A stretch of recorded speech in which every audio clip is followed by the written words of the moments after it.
नमस्कार जनते में स्वागत है आपका। मैं हूं योगेंद्र। आप देख रहे हैं बड़ी खबर। बड़ी खबर में हम बात करेंगे 2 दशक से जमी अफगानिस्तान में अमेरिकी सेना वापस लौट गई है।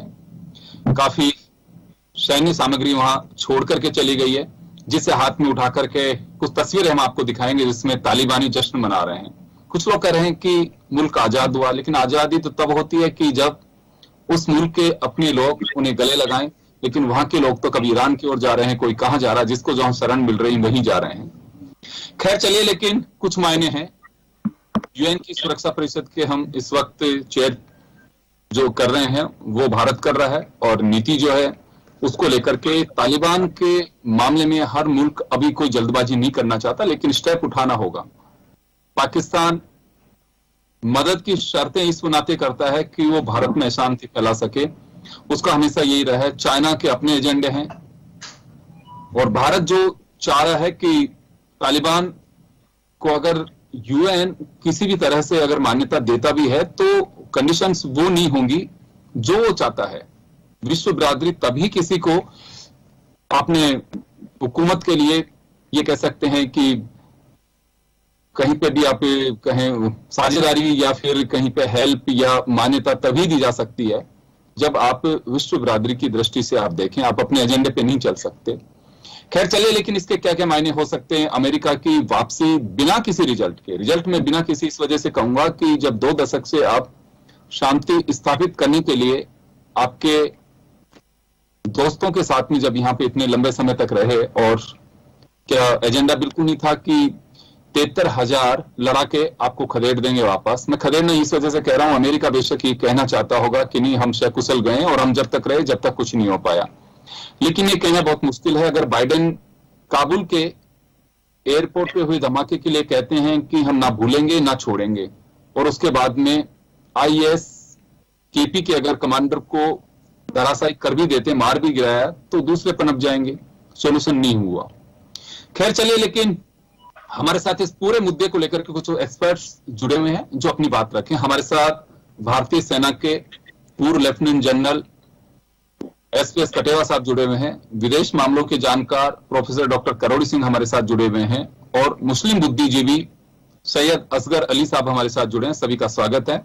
मैं सर कटेवा साहब आपके पास आना चाहूंगा। अमेरिका की ताकत का एहसास पूरी दुनिया को, इसमें कोई संदेह नहीं है।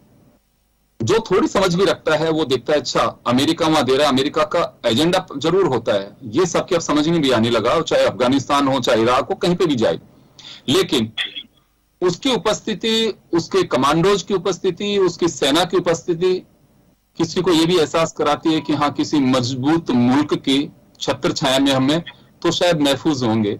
लेकिन ये जो घटना हुई है अभी अफगानिस्तान की, इसको किस नजरिए से देखा जाना चाहिए? देखिए योगेंद्र जी, जहां तक अमेरिका का रेपुटेशन का सवाल है, आपने बिल्कुल ठीक फरमाया कि सारी दुनिया समझती है कि वो सबसे ताकतवर देश है, और अगर वो आपके साथ खड़ा है किसी काम के लिए तो दूसरे कमजोर देश समझते हैं कि हमारी मदद करेगा, हमारे जब जरूरत पड़ेगी हमारे काम आएंगे। और अफगानिस्तान ले लो, चाहे आप इससे पहले इराक ले लो, उससे पहले वियतनाम ले लो, हर जगह पे अमेरिका की foreign policy in the long run कोई ज्यादा सक्सेसफुल नहीं रही है। हालांकि अफगानिस्तान में जब वो आए थे 9/11 के बाद 20 साल 2 डिकेड उन्होंने तकरीबन यहाँ पे अफगानिस्तान को कंट्रोल रखा, जो शांति जिसको बोलते हैं उनकी बनाने की कोशिश की। उन्होंने अफगानिस्तान की नेशनल आर्मी को खड़ा किया, ट्रेनिंग दी, उनको हथियार दिए, उनको और इक्विपमेंट दिया। और इस 20 साल के दौरान ये नहीं है कि अमेरिका वहां उनको कोई नुकसान नहीं हुआ है। अमेरिका को इस 20 साल में, जो अमेरिका को छोड़ के पूरी इस 20 साल के अंदर जो ह्यूमन कॉस्ट हुई है, जो कितने लोगों ने अपनी जान गंवाई है, उसमें अमेरिकन डिफेंस फोर्सेस के तकरीबन 2500 जवान मारे गए हैं। इसके साथ ही नाटो और अदर अलाइज के भी तकरीबन 1200 से 1300 लोग मारे गए हैं। अफगान नेशनल आर्मी के तकरीबन 66,000 जवान वहां पे शहीद हुए हैं, और तकरीबन 47,000 के करीब सिविलियन, दैट मीन 1,10,000 के करीब अफगान के नेशनल मारे गए हैं।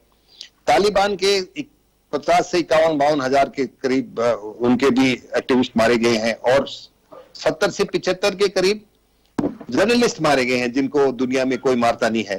तो आप ये सोच सकते हो कि तालिबान का क्या रुख है ह्यूमैनिटी की तरफ, टॉलरेंस की तरफ।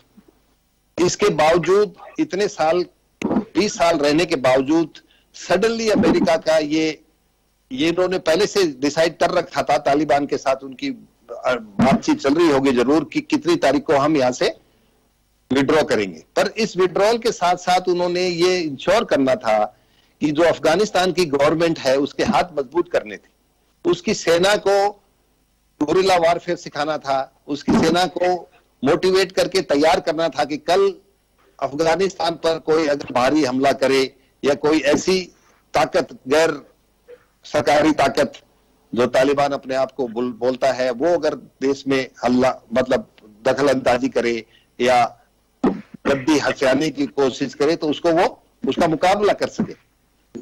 पर ये ऐसा नहीं हुआ। और सबसे ज्यादा हैरानी तो इस बात की है योगेंद्र जी की जिस तरह से विड्रॉल प्लान हुआ है, इतनी हेस्ट में, इतनी जल्दी जल्दी, जैसे कि कोई बहुत बड़ी आफत आ गई है और अमेरिका जिस तरह से बाहर निकला है, जिस तरह से एलाइज को बाहर निकाला है, इसकी जरूरत नहीं थी। इसको जरूर इस तरह की सब सोच करके कि आपके जाने के बाद यहाँ किस तरह से अफगान सरकार देश को चलाएगी, उसके ऊपर उन्होंने ध्यान नहीं दिया। और आज आपको मैं बता दूं कि इसका काफी विरोध हो रहा है अमेरिका में।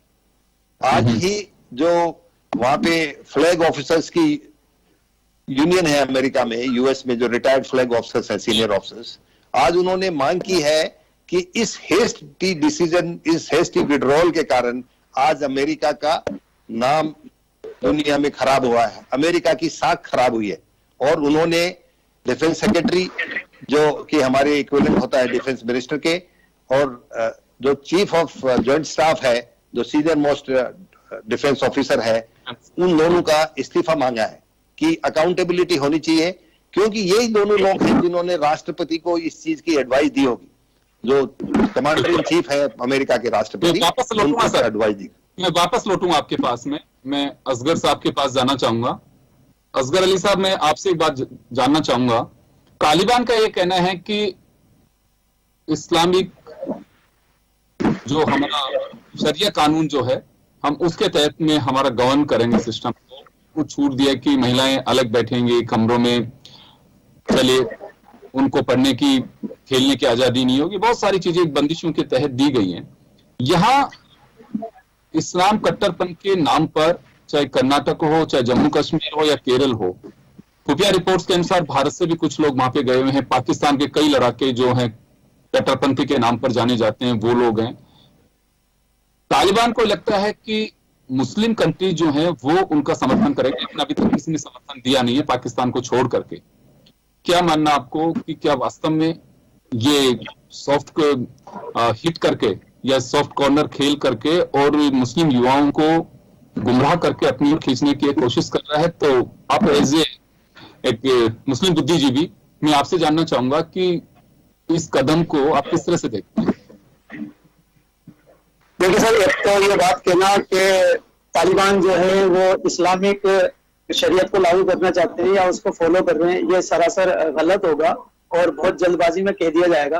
क्योंकि इससे पहले अगर दुनिया भर के मुसलमान किसी मुल्क की तरफ देखते हैं इस्लाम की दृष्टि से, तो वो सऊदी अरब है, क्योंकि वहां पर पवित्र स्थान भी मौजूद है मुसलमानों के। और मैं अगर हिंदुस्तानी मुसलमानों की बात करूं पर्टिकुलर, तो मेरे लिए भारत पुण्य भूमि है, क्योंकि इस्लाम भारतीय मूल का धर्म है, पूरी दुनिया के लिए ये पुण्य भूमि है। और मेरा जन्म यहाँ इंडिया में हुआ है, तो मेरे लिए तो ये मातृभूमि भी हो गई, कर्म भूमि भी हो गई।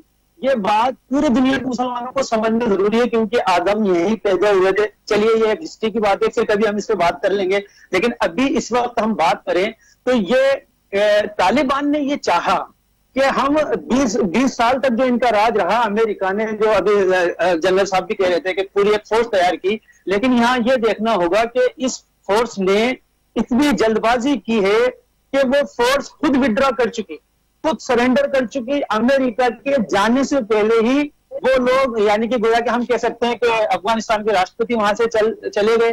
तो ये कैसी फोर्स थी? ये 20 साल इन्होंने क्या किया?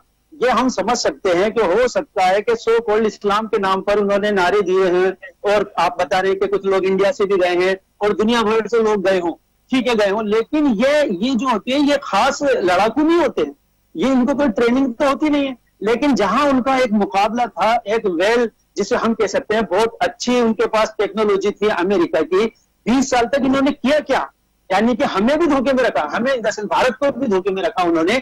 और यहां तक मैं कहता हूं, मैं दाद देता हूं हमारे जो चीफ ऑफ डिफेंस स्टाफ के जनरल हैं जनाब विपिन रावत जी को, उन्होंने 2 महीने पहले ही 2 महीने 3 महीने पहले ही इस बात का अंदाजा लगा लिया था कि तालिबान जो है टेक ओवर कर लेगा। इसलिए उन्होंने चेता दिया था कि भाई भारत की तरफ तो हम बिल्कुल भी मत देखना, क्योंकि हम जो है परमाणु शक्ति है, नंबर 1। दूसरा ये कि हमने ये चाहा अपने तौर पर कि जो कि कतर ऑफिशियल है उसका जो ऑफिशियल है उसके थ्रू हमारे पास ये न्यूज भी मिली कि जो भारत का डेलीगेशन है, श्री जो हमारे विदेश मंत्री जयशंकर जी, उनके उसके सरपरस्ती में उनसे मुलाकात की। अब वो इसकी पुष्टि हुई नहीं हुई, 23 जून का जो अखबार है द टाइम्स ऑफ इंडिया उसने भी इसको कवर किया, इसने भी उठाना चाहा। इसी तरह 21 जून का द हिंदू पेपर है, उसने भी इस तरफ इशारा दिया था कि भारतीय डेलीगेशन जो है बेद चैनल से मुलाकात कर रहा है। मैं ये कह रहा हूं कि हमारे इस वक्त 23,000 करोड़ रुपया हमारा इन्वेस्टमेंट वहां हुआ है, हम उसको कैसे बचा सकते हैं? सबसे बड़ी तो हमें यह सोचना पड़ेगा, अगर हमने इनको ढील दे दी, यानी कि आज का जो हम न्यूज देखते हैं आज की, तो यूएनओ की तरफ से अब आतंक का शब्द तालिबान से हटा दिया गया है। तो भाई आप इतने साल तक लड़ाई कर रहे थे, एक दिन में आपने उनको ऐसा सर्टिफिकेट दे दिया। हम ये सोचते हैं कि अगर अफगानिस्तान को फ्री कर दिया, मुझे याद आ रही है वो घटना कि जब हमारा प्लेन हाईजेक हुआ था, कंधार ही गया था, उस वक्त किसकी हुकूमत थी? यही तालिबान थे। कहने का मतलब यह है कि सिर्फ शरीयत के नाम पर मुस्लिमों की सिंपैथी लेने की कोशिश करना, अभी तालिबान को बहुत कुछ अपना एग्जाम देना होगा, और वो एग्जाम मुस्लिम कंट्रीज लेंगी, हम नहीं ले सकते। हम सिर्फ इतना कह सकते हैं कि हम ज्यादा से ज्यादा हम ये कर सकते हैं, जैसे कि उनके स्पोक पर्सन हमसे कह रहे हैं, जो ज़बीउल्लाह मुजाहिद हैं, उन्होंने भी इंटरव्यू दिया और उन्होंने ये कहा कि हम भारत के साथ अच्छे रिश्ते रखना चाहते हैं, और जो वुमेन वेलफेयर की जो भी स्कीम भारत की यहाँ पर चल रही थी वो उनको पूरा कर सकते हैं। हमें अफगान अवाम का सपोर्ट चाहिए। हम 20 साल वहां पर उनके लिए काम किए, उनके लिए हमने सदन बनवाया, अस्पताल बनवाए, रोड बनवाए, हमें यहाँ तक के उनके कई हजार बच्चे इंडिया में आज पढ़ रहे हैं।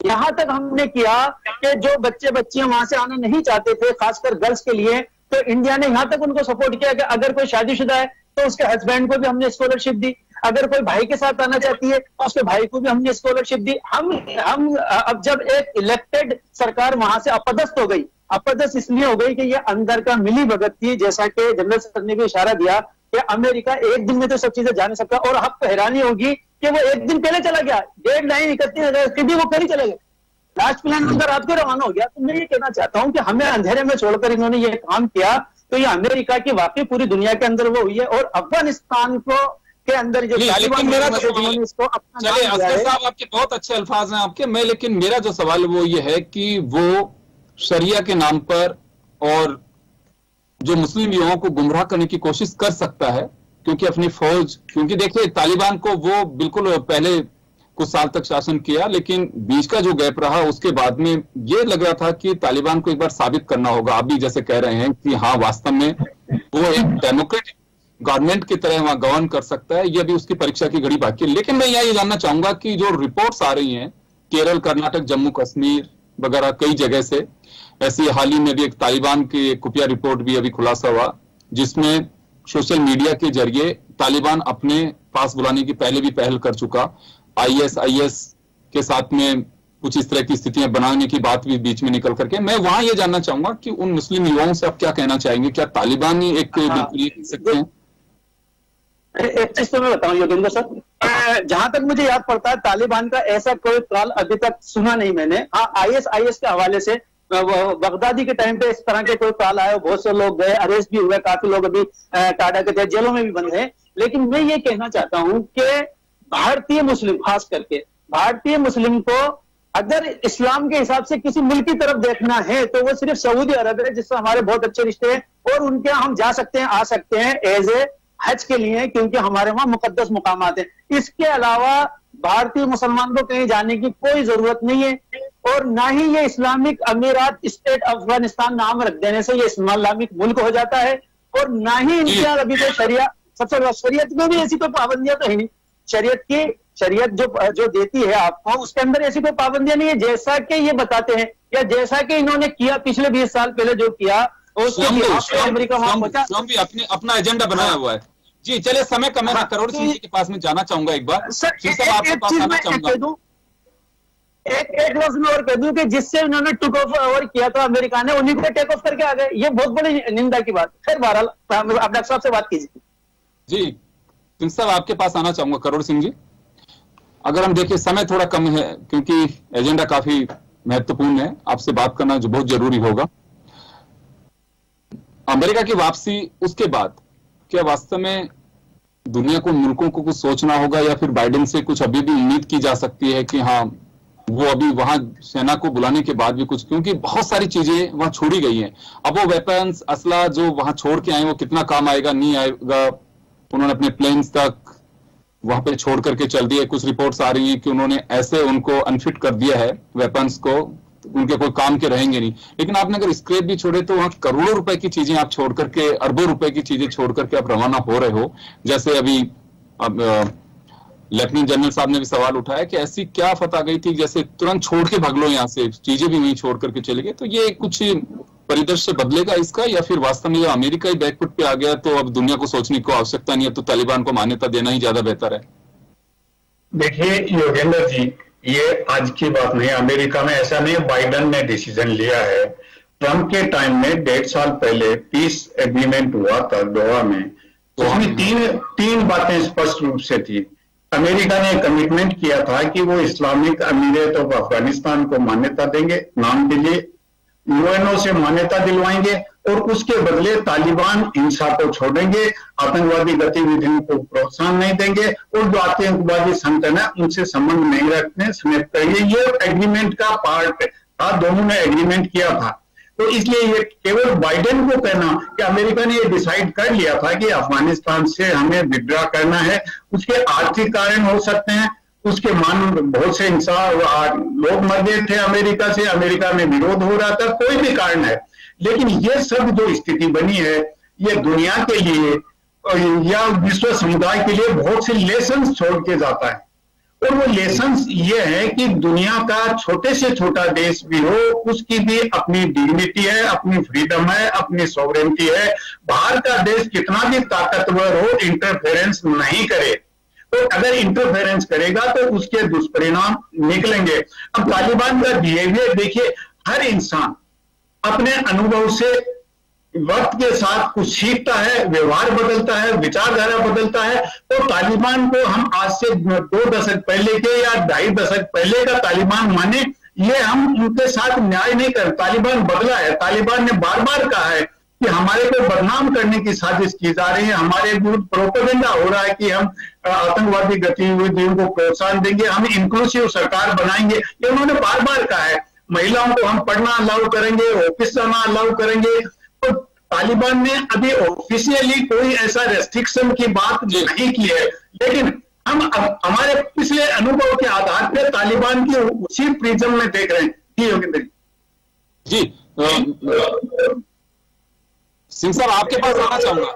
जनरल साहब आपके पास समय कम है, लेकिन मैं चलिए 1 मिनट में आपसे मैं 2 बातें जानना चाहूंगा आपसे। क्या तालिबान पहले से बदलता दिखाई दे रहा है, और दूसरा क्या भारत को तालिबान के किसी भी रुख से या भी जो परिस्थितियां बदली हैं उसमें किसी भी तरह का कोई डिफेंसिव होने की आवश्यकता है?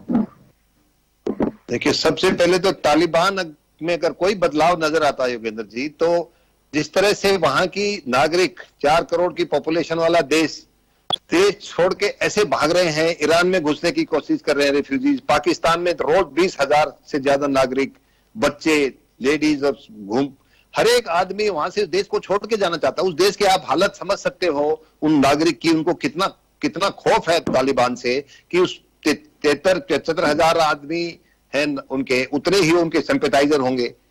और दूसरी बात, जब उनको कल अमेरिका जाने के बाद जिस तरह से उन्होंने काबुल एयरपोर्ट पे अपना कब्जा जमाया, पूरी स्पीड से पूरे हल्ला करते हुए टारमेक पे उन्होंने गाड़ियां घुमाई है और हल्ला बोला है जैसे उनको आजादी मिली।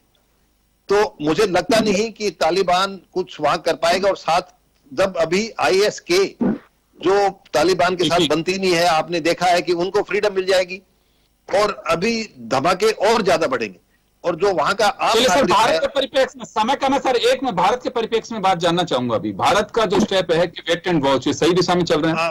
भारत का तो हर एक कंट्री ही वेट एंड वॉच कर रही है योगेंद्र जी। और हमारे, क्योंकि हमारे नेबर हो और बीच में पाकिस्तान उनके सिंपैथाइजर हैं, उनके डायरेक्टर हैं, उनके गाइडेंस कर रहे हैं, उससे हमारे को इन द लॉन्ग रन हमारी सिक्योरिटी पे, इंटरनेशनल सिक्योरिटी पे हमारी को ये फर्क पड़ेगा। और हमको गार्ड करना पड़ेगा कि कोई ऐसी चीजें नहीं हो जो जी हमारी। चलिए, मैं माफी चाहूंगा सर, समय कम है, किसी दिन फिर हम वापस इस मुद्दे को लेंगे। लेकिन चलिए, जो कुछ हो रहा है और अमेरिका की सेना की वापसी के बाद चर्चाएं ज्यादा हैं, ना केवल मीडिया रिपोर्ट्स में। असगर साहब, मैं क्षमा चाहूंगा, समय ऑलरेडी बहुत 3 मिनट ज्यादा हो चुका है। तो चलिए, आप सभी का बहुत बहुत शुक्रिया। बड़ी खबर में इतना ही, दीजिए इजाजत, नमस्कार।